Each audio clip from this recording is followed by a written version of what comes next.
Elezioni alle porte, il Consiglio regionale si prepara a ricevere i dati delle votazioni, affluenza, quantità di persone al voto, percentuali.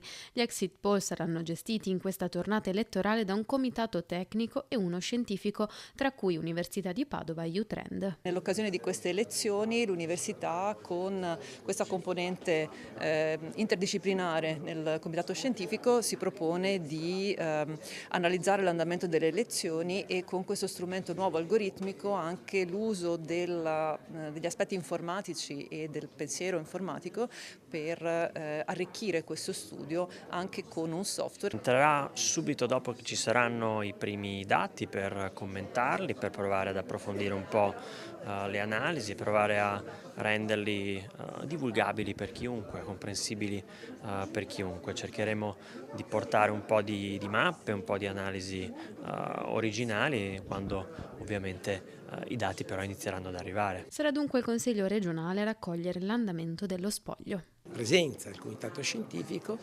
porterà alle elaborazioni di quelle che, come ho detto prima, sarà la fotografia del Consiglio regionale della XII legislatura.